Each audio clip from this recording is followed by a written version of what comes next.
Phone tapping కేసులో KCR, KTR, Harish రావులకు assembly సమావేశాల తర్వాత నోటీసులు ఇస్తామని రేవంత్ రెడ్డి ఇవాళ లీక్ ఇచ్చాడని మాజీ మంత్రి జగదీష్ ఆక్షేపించారు.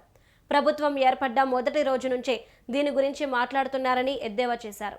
కరెంటు గురించి ఏడ్చాడని, రిపోర్టు రాగానే మడిచి కనబడని చోట పెట్టుకున్నాడంటూ తీవ్ర పదజాలంతో విమర్శలు గుప్పించారు.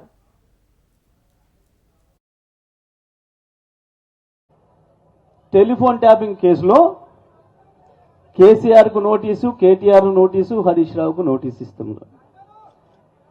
ఇప్పుడు ఏడట, ఇప్పుడు ఇస్తున్నట్టు ఇలా లీక్ ఇచ్చి అసెంబ్లీ అయిపోగానే ఇస్తాడట. ఎంతకాలమైంది దీన్నే మాట్లాడబట్టి?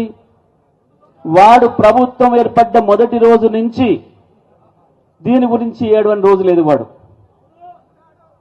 కరెంటు మీద ఏడ్చిండు, వచ్చిన రిపోర్టును కిందంగా లోపల పెట్టుకున్నాడు, బయట రానికుండా. ఇది చూస్తే నా ఇజ్జత్ పోతుంది అని. కేసీఆర్ మల్లెపూలాగా ఉన్నాడు రా కొడుక, ఇలా ఏమీ లేదు, కేసీఆర్ చాలా అద్భుతం చేసిండు, 24 గంటల కరెంట్ ఇచ్చి ఈ దేశానికి బుద్ధి చెప్పిండు, మొత్తం మీ బీజేపీ కాంగ్రెస్ కూడా ఉంది దాంట్లో రిపోర్ట్. మడిసి అన్న కడపని చూడబెట్టుకున్నాడు కొడుకు.